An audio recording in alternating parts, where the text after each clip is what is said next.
Welcome back, everybody. This is the 2021 edition of the Over the Hump mountain bike series. Today we're going to be talking about races 5 and 6. This is kind of where I got my act together and stopped sliding backward in the pack. But, you know, funny story. I was talking to one of the guys in the group. I want to say it was about the third race or so, and he'd been bumped up from beginner, and he was kind of like, well, I don't know if I can hang with this group. I don't know if I'm in over my head. It turned out he was super strong and he did great. But he was, for whatever reason, he was talking to me. And he just said, how does it usually go here? And what I wish I had said was, man, I don't know how to win this race. I tried to be helpful. I told him about my experience of how things usually go. But if you're looking to these videos to find out how to win over the hump, you've got me confused with somebody else, man. I don't know how to win these. That's what I'm trying to figure out. And honestly, that's what these videos are about. It's me going back over my notes and putting something together. And, you know, I learn by digesting and putting this together.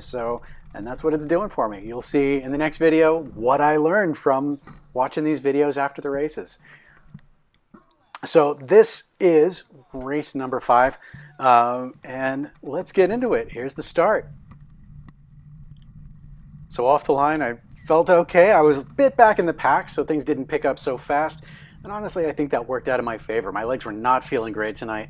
So my plan was keep things in sight, hang in as best I could, but just ride my own race. I had some ideas about trying to PR the Backlot Climb and just try to ride well. At least put a race together that I felt like I was riding my bike well.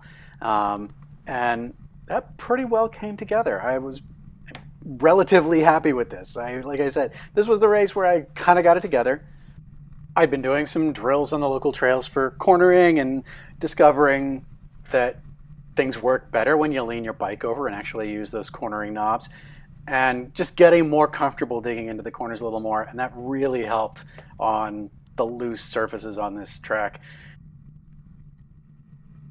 Skipping forward a minute, coming into this corner, this was a spot where I'd had trouble in the past, and just a lot of times before accordions like this, I would lose places, people would dive in ahead of me, and I shifted my mindset, and instead of trying to think about, well, it's all going to bottle up anyway, and there's no point trying to move through this, I just looked for opportunities, stayed calm, and moved through it as best I could. And look at me, I came out of there 4 places up from where I went in, which is such a great change. Coming into the first lap climb, first shout out to the guy in the black and white hardtail right there, same bike as me, and proof that if you work harder, if I had worked harder, I'd be pedaling a little faster than I am now. Coming into this first lap climb, my goal wasn't necessarily to go fast with the pack or to put myself in good position. I just wanted to PR this climb and do the best I could and get kind of a workout. So here I'm still sticking with the conventional wisdom of seated climbing and spinning a high cadence and doing things that way. You can see my power output's not bad, but I was still finding that this was just killing me toward the top, and I was so gassed that I just didn't have anything for coming over the top, and that was a hindrance. So on the next lap, I decided to do something different.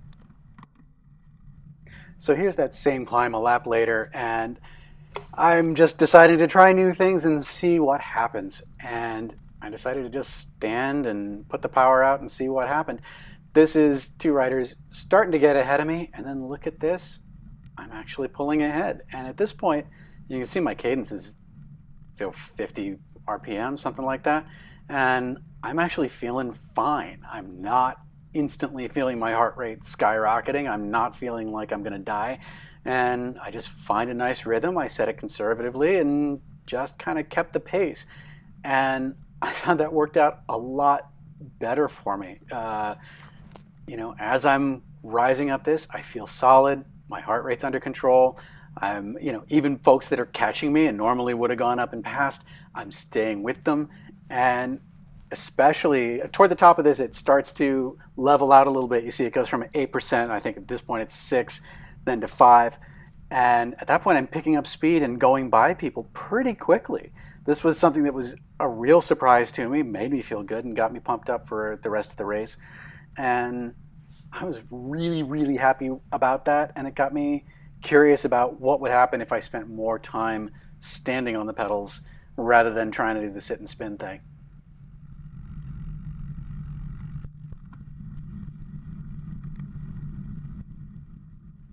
And that standing climbing worked out okay for me. I managed to come up a spot from last week, finishing 17th, and I felt really happy about that. I felt better after this race than I expected. I came in kind of feeling like my legs were dead and came out with a result that I felt okay about. And that was a trend that was going to continue for most of the rest of the season. So let's get into race number 6.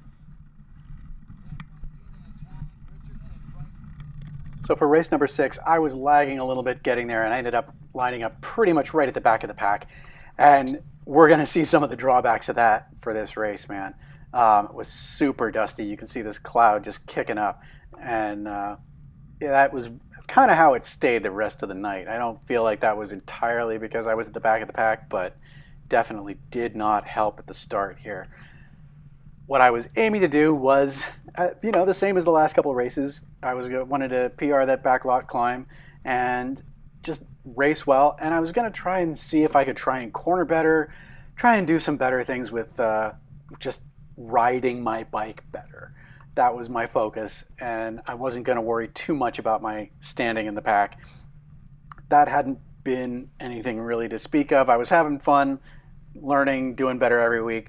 But the focus for me was, I kind of decided, well, if I'm not going to be able to crack the top 10 or the top 5 like I wanted to early in the season, then the best I can do is learn as much as I can from each race. And if I'm doing the same thing, going in the same way, making the same decisions every race, well, that's not how it's going to play.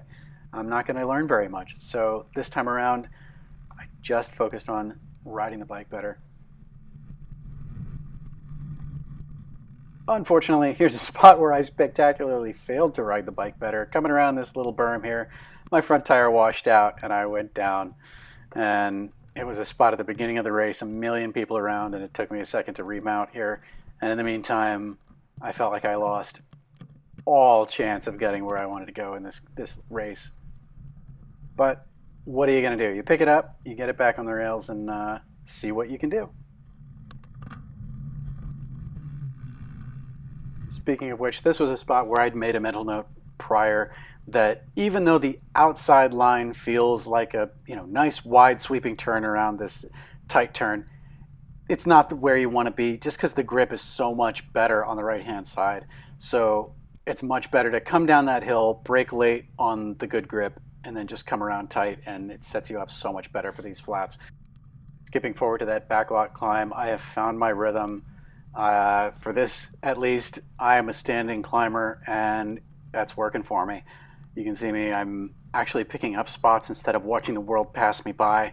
And this, what doesn't come across in the video, but what I totally remember watching this, is that this felt so much easier to do than to try and generate 300-400 watts from the saddle up this climb. This was just such a night and day difference, especially when it came to how the top out felt. Right here, I'm a little bit boxed in, but I find my way around the left-hand side.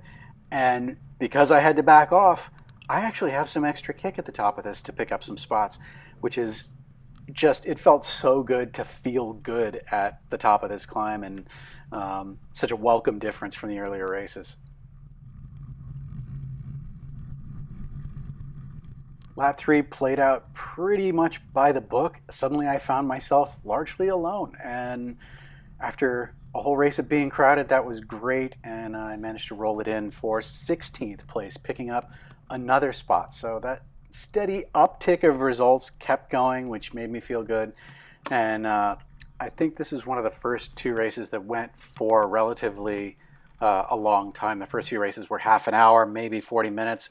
And this one went for a solid hour, and it felt good to be able to race that. So I came out of races 5 and 6, clearly with some room for improvement, but also improving. I'd been improving, which is great, and honestly, for me, that's hugely motivating. If I'm doing better than I did last week, that's really all I care about. So that's it for this video. Come on back next time to see how this plays out for the remainder of the 2021 Over the Hump series. Catch you later.